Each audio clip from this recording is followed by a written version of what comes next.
નમસ્કાર વિદ્યાર્થી મિત્રો, ધોરણ 10 ચેપ્ટર 2 એસિડ બેઝ અને ક્ષાર, જેમાં આપણે છેલ્લા વિડિયોની અંદર ભણતા હતા પણ એમાં છેલ્લા કોઈ ટેકનિકલ ઇશ્યુના કારણે આ લાસ્ટ પોઈન્ટ આપણો તમને દેખાયો નથી. તો હવે ફરીથી રિપીટ કરી લઈએ છીએ કે આપણે જે છેલ્લો પોઈન્ટ મહત્વનો ભણતા હતા એ હતું કે રોજિંદા જીવનમાં pH નું મહત્વ. દરરોજ જે ઉપયોગી આપણને pH કઈ રીતે ઉપયોગી બને છે એના આધારે છેલ્લો પોઈન્ટ આપણો હતો કે મધમાખીના ડંખની સારવારનો ઉપચાર. કે આપણને જ્યારે મધમાખી કરડે છે ત્યારે શું થશે કે એટલામાં લાલ થાય, ખણ આવે, સોજો આવે, દુખાવો થાય. તો આ બધી અસરો શાના કારણે છે? શાના કારણે છે? કે કીડીના ડંખમાં શું હશે? જેમ કે કીડી કરડે છે, કીડી ચટકો ભરે ત્યારે પણ આપણને એવી બળતરા થાય છે. તો એ શાના કારણે છે? તો કે જ્યારે કીડી કરડે છે ત્યારે એના ડંખની અંદર ફોર્મિક એસિડ રહેલું છે. આ ફોર્મિક એસિડના કારણે આપણને શું થાય છે? બળતરા, દુખાવો જોવા મળે છે. એ જ રીતે જ્યારે મધમાખી કરડે છે ત્યારે મધમાખીનો ડંખ આપણને વાગે એટલે તરત જ આપણને ખૂબ જ અસહ્ય બળતરા થાય છે. સાથે સાથે સોજો આવે છે, દુખાવો થાય છે. તો આ કોના કારણે છે? કે જ્યારે મધમાખીના ડંખમાં શું રહેલું છે? એસિડિક પદાર્થ રહેલો છે. કયો પદાર્થ છે? એ છે મેલિટિન. કયો પદાર્થ રહેલો છે? કે કીડીના ડંખની અંદર એસિડિક પદાર્થ મેલિટિન રહેલો છે. આ જે મેલિટિન છે એનું બંધારણ કેવું છે? તો કે આ જે મેલિટિન પદાર્થ છે એ 26 એમિનો એસિડ ધરાવતો પોલીપેપ્ટાઇડ પદાર્થ છે. એના બંધારણમાં શું રહેલું છે? 26 એમિનો એસિડ ધરાવતો પોલીપેપ્ટાઇડ પદાર્થ છે. જેના કારણે આપણને શું થાય છે? કે આ એસિડિક પદાર્થના કારણે સોજો આવે છે, દુખાવો થાય છે, બળતરા થાય છે, બધું જોવા મળે છે. એ જ રીતે ક્યારેક ટ્રેકિંગ ઉપર જતા હોય ત્યારે આપણે કોઈ છોડને અડી જઈએ, જંગલમાં ફરતા હોય ત્યારે, તો એ છોડના કારણે આપણને ખૂબ જ દુખાવો થાય, ખણ આવે, એવું બધું થાય છે. તો એ વનસ્પતિ કઈ હશે? તો મોટાભાગની વનસ્પતિ હોય છે કવચ.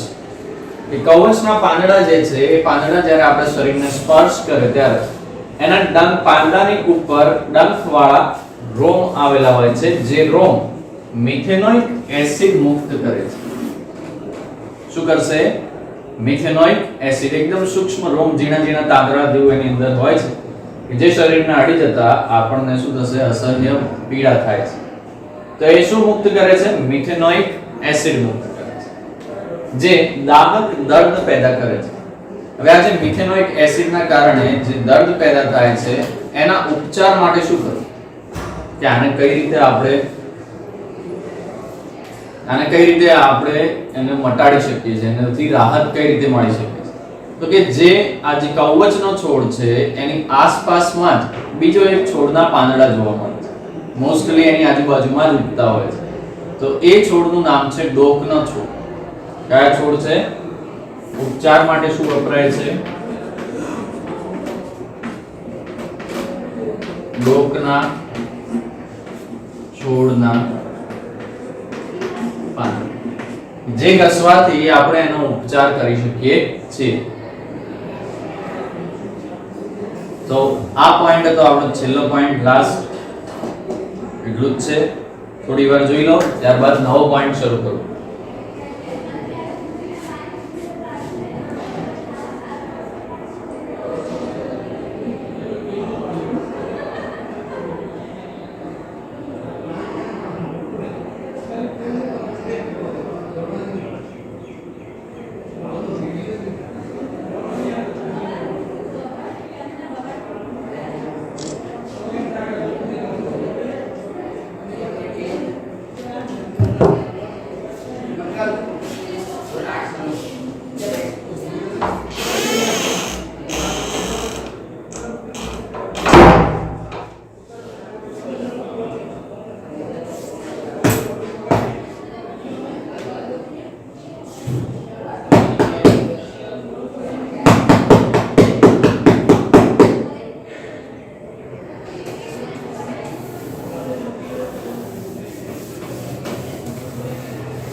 ચલો તો વિદ્યાર્થી મિત્રો, હવે આપણે આગળનો પોઈન્ટ જોઈએ, જેના માટે થોડી માહિતી એમાં જોઈએ કે આપણે હવે પોઈન્ટ આવશે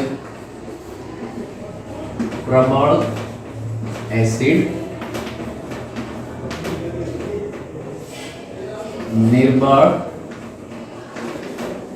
એસિડ, સાથે સાથે બીજું જોઈશું પ્રબળ બેઝ અને નિર્બળ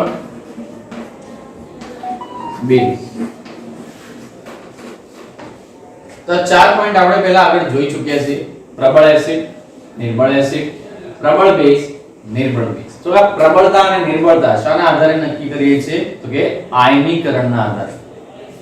કોઈ પણ એસિડ કે બેઝ પ્રબળ છે કે નિર્બળ એ આપણે શાના આધારે કરીએ છીએ? એના આયનીકરણના આધારે. તો એની વ્યાખ્યા પણ મેં તમને આગળ કીધેલી. શું આવશે કે પ્રબળ એસિડ કોને કહીએ? તો કે જે એસિડ શું થાય? શોર્ટમાં લખું છું, જે એસિડ પાણીમાં સંપૂર્ણ આયનીકરણ પામે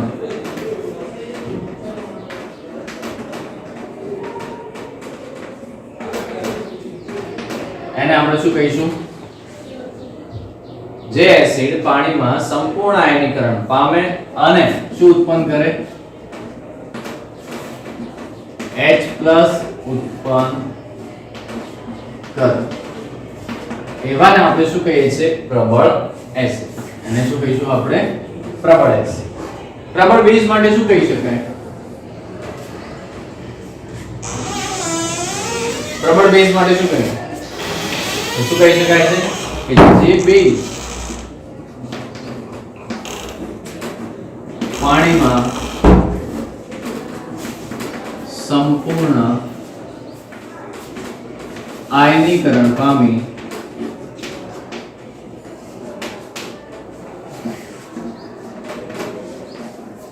શું ઉત્પન્ન કરશે? બેઝ છે તો OH- આયન ઉત્પન્ન કરે, અને આપણે શું કહીશું? પ્રબળ બેઝ. તો એના ઉદાહરણ કેટલાક જોઈએ તો કે જેટલા ખનિજ એસિડ છે એ બધા જ કેવા છે? પ્રબળ છે. દાખલા તરીકે HNO3,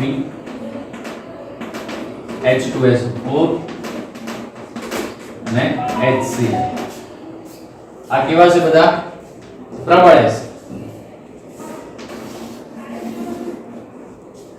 જ્યારે પ્રબળ બેઝમાં કયા છે? NaOH અને KOH. આ બેઝ જે છે એ કેવા છે? પ્રબળ બેઝ. તો આ પ્રબળ એસિડ, પ્રબળ બેઝ. હવે નિર્બળ કોને કહેવાય? નિર્બળ માટે શું કહી શકાય છે? કે જે બેઝ પાણીમાં શું કરે? અંશતઃ અથવા તો આંશિક અંશતઃ આયનીકરણ પામે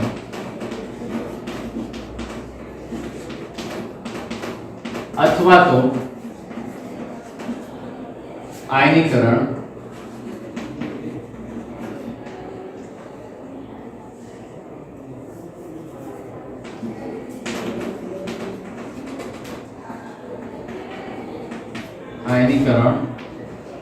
ન પામે એવા જેટલા પણ એસિડ છે એને આપણે શું કહીશું? નિર્બળ એસિડ. નિર્બળ એસિડમાં કયા કયા? તો કે જેટલા પણ કાર્બનિક એસિડ છે. કાર્બનિક એસિડ મતલબ કયા કયા? તો કે ઓક્ઝેલિક એસિડ મતલબ કે આના સિવાયના બીજા બધા જ એસિડ, કુદરતી એસિડ જેટલા પણ છે એ બધા જ કેવા છે? નિર્બળ એસિડ. બરાબર. તો પ્રબળ એસિડ અને નિર્બળ એસિડ એ બધા જ જોયા બાદ આપણે જોઈશું નિર્બળ બેઝ. આના જેમ જ અહીંયા શું થશે? સેમ ટુ સેમ વ્યાખ્યા આવશે. તો કે નિર્બળ બેઝ કોને કહીશું? કે જે બેઝ પાણીમાં શું કરશે? અંશતઃ અથવા તો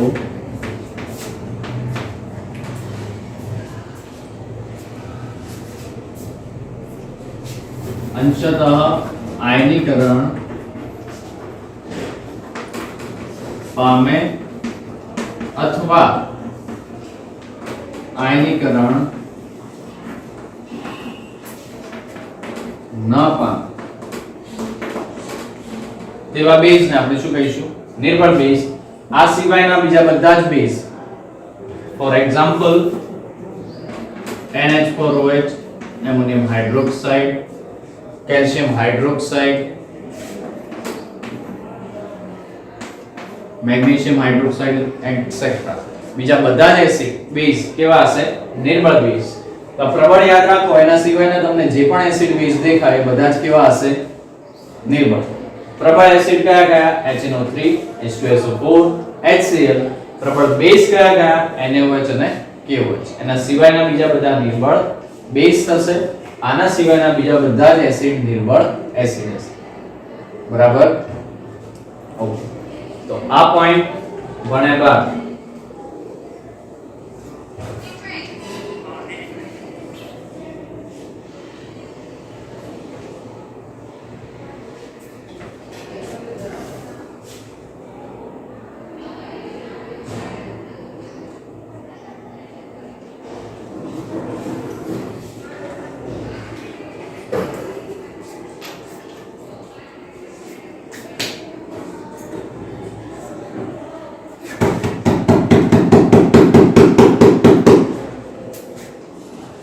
આ પોઈન્ટ ભણ્યા બાદ આપણે આ પોઈન્ટ્સ ના આધારે જ આપણે કેટલીક તટસ્થીકરણની પ્રક્રિયા શીખીશું અને તટસ્થીકરણના આધારે ક્ષાર મળે છે અને ક્ષાર વિશે માહિતી મેળવીશું.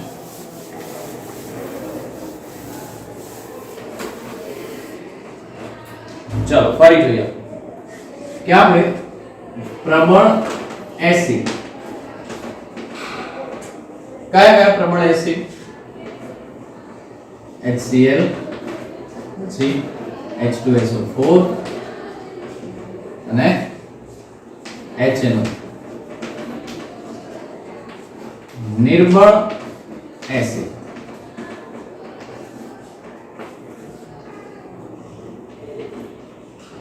નિર્બળ એસિડમાં આપણે જોઈશું CH3COOH, એસિટિક એસિડ, H2CO3,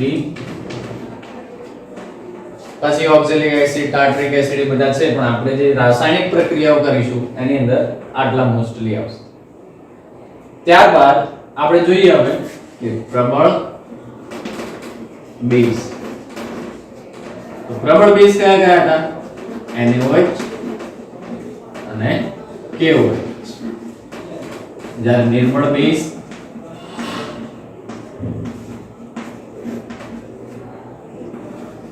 તો નિર્બળ બેઝમાં આપણે જાણીએ છીએ કયા કયા? પહેલો NH4OH, CaOH twice, MgOH twice, etc etc જે પણ છે બેઝ બધા એમાં આવશે. તો આપણે જાણીએ છીએ કે એસિડની બેઝ સાથે પ્રક્રિયા થાય, એસિડની બેઝ સાથે પ્રક્રિયા થાય ત્યારે આપણને શું મળે? ક્ષાર. શું મળશે? ક્ષાર અને પાણી મળે. તો આ જે ક્ષાર મળે છે એ ક્ષાર આના આધારે આપણે સમજીએ કે કઈ રીતે મળશે. તો હવે આ પહેલાની શરૂઆત કરીએ. આ જે HCl છે એની પ્રક્રિયા કોની સાથે? NaOH. તો એનાથી નિપજમાં શું મળશે આપણને? તો અહીંયા બે ભાગમાં ડિવાઈડ થશે. HCl માંથી H અને NaOH માંથી OH દૂર થાય એટલે આપણને શું મળે? પાણી. શું મળશે? Plus H2. કયા કયા દૂર થયા? H અને અહીંયાથી OH. તો વધ્યું શું? Na અને Cl. તો 9મા ધોરણમાં ભણ્યા હતા એના આધારે NaCl. તો આ શું બન્યો? ક્ષાર બન્યો. કયો ક્ષાર બન્યો? કયો ક્ષાર બને છે? Sodium chloride. ચલો એ જ રીતે જોઈએ આપણે HCl ની KOH સાથે પ્રક્રિયા કરીએ તો શું મળશે? H2SO4 ને NaOH સાથે કરીએ શું મળે છે? એ જ રીતે CH3COOH એની પ્રક્રિયા આપણે NH4OH સાથે કરીએ, અથવા તો CH3COOH ની પ્રક્રિયા આપણે આની સાથે કરીએ, CaOH twice. તો ચલો આ CH3COOH નિર્બળ એસિડ છે અને નિર્બળ બેઝ સાથે પ્રક્રિયા કરો તો ક્ષાર અને પાણી જ મળવાનું છે, પણ એક ક્ષાર કયો મળશે? તો અહીંયાથી H દૂર થાય અને આમાંથી શું દૂર થશે? OH. H અને OH દૂર થઈ ગયા તો વધશે શું? H2O. અહીંયા શું વધ્યું? CH3COO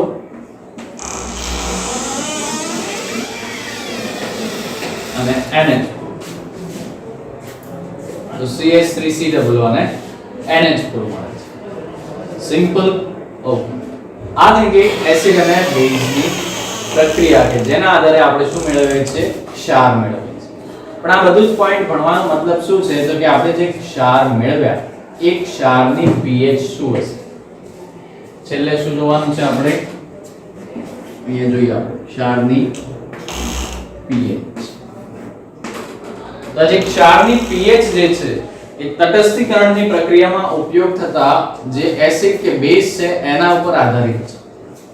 દાખલા તરીકે આ પ્રબળ એસિડ છે, આ પ્રબળ બેઝ છે, એમાંથી શું મળશે? ક્ષાર મળ્યો NaCl. તો NaCl પ્રબળ છે તો એક ક્ષારની pH કેવી હશે? તટસ્થ.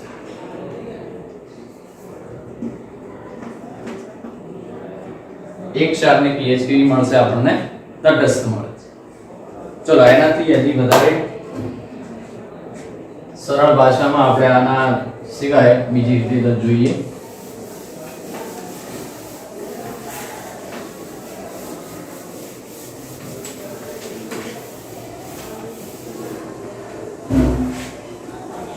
તો પહેલા ફોટો યાદ કરવો પડશે આપણે કે જો પ્રબળ એસિડ હોય, અહીંયા જોઈએ એસિડ અને બેઝ, એનાથી મળતો ક્ષારની pH. બરાબર, આ ત્રણ પોઈન્ટમાં જોઈએ.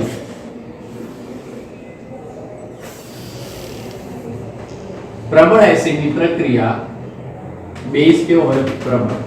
એક કન્ડિશન આ હોઈ શકે છે, પ્રબળ એસિડ નિર્મળ બેઝ. શું હોઈ શકે છે? પ્રબળ એસિડ, પ્રબળ બેઝ, પ્રબળ એસિડ, નિર્બળ બેઝ. ત્રીજું શું હોઈ શકે? નિર્બળ એસિડ હોય અને પ્રબળ બેઝ. ચોથું શું હોઈ શકે છે? તો કે બંને નિર્બળ. તો કે જો નિર્બળ એસિડ ની પ્રક્રિયા નિર્બળ બેઝ સાથે આ કોટો છે. આમાંથી જે ક્ષાર મળશે એ ક્ષારની pH કેવી હશે? ચલો, પ્રબળ છે એટલે બંને ઇક્વલ. જે પ્રબળ એ પોતાનું લક્ષણ દર્શાવે. આના ક્ષારનો મહત્વનો પોઈન્ટ શું છે કે જે પ્રબળ હશે, એસિડ પ્રબળ હશે તો મળતું ક્ષાર પ્રબળ, બેઝ પ્રબળ હશે તો મળતો ક્ષાર પ્રબળ મળશે, એટલે કે બેઝિક સ્વભાવ ધરાવશે. તો હવે અહીંયાથી જોઈએ આપણે કે પ્રબળ બંને પ્રબળ છે એટલે કોઈ પોતાના લક્ષણો દર્શાવી શકશે નહીં. બંનેની તાકાત કેવી છે? સરખી. આપણે રસ્સાખેંચની રમત જોતા હોય તો કે જેની અંદર આપણે જોઈએ કે જે ટીમની તાકાત વધારે હશે, જે ટીમ મજબૂત હશે, પ્રબળ હશે, એ પોતાની તરફ રસ્સો ખેંચી જાય છે અને જે નિર્બળ હશે કરી શકતું નથી. એ જ રીતે આ ક્ષાર માટે પણ કેવું થશે? તો કે જો એસિડ પ્રબળ છે તો એના મળતા ક્ષારમાં એસિડના જ લક્ષણો જોવા મળે, એટલે કે એક ક્ષાર પણ કેવો બને? એસિડિક બને. જો બેઝ પ્રબળ હશે તો મળતા ક્ષાર જે છે એ પણ બેઝિક ગુણધર્મો દર્શાવશે. બરાબર, તો અહીંયાથી જોઈએ. ચલો, બંને પ્રબળ છે તો ક્ષાર કેવો મળે? તટસ્થ. તટસ્થ મતલબ કેટલી? 7.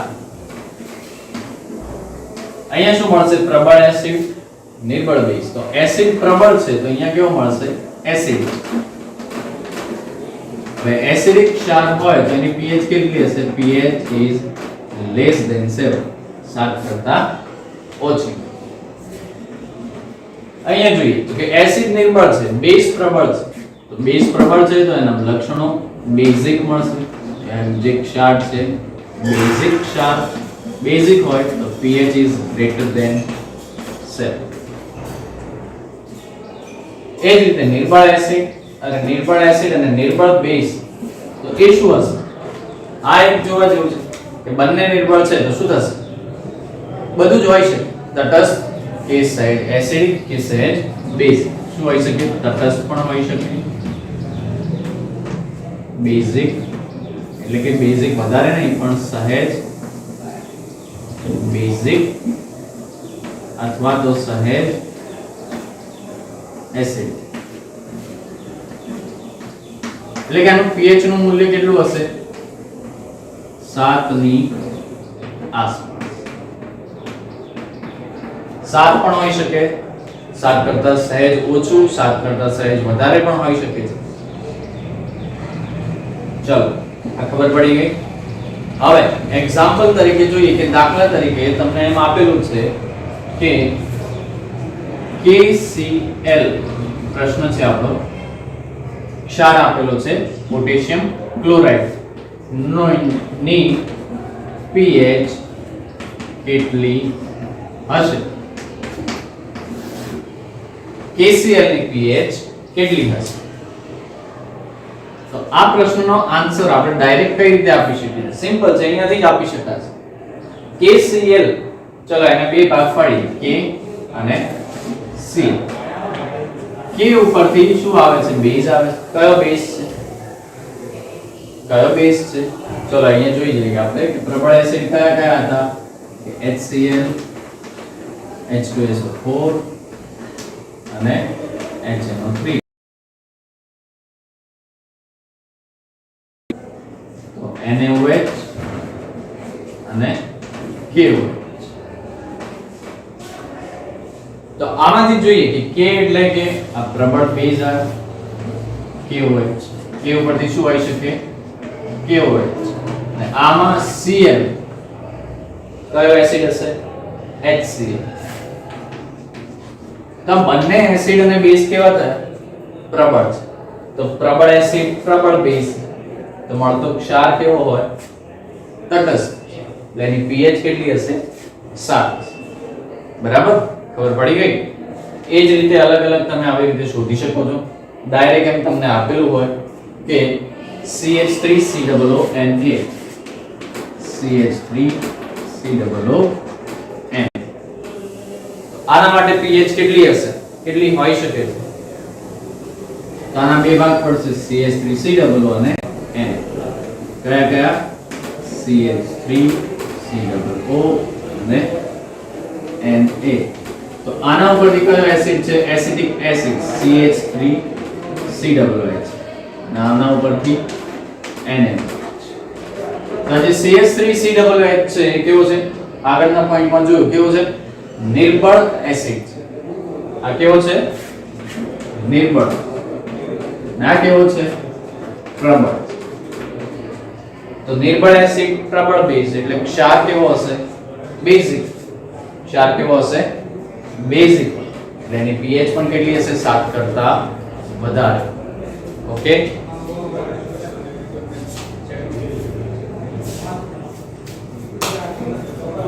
તો આ છે ક્ષારના pH વિશેની માહિતી.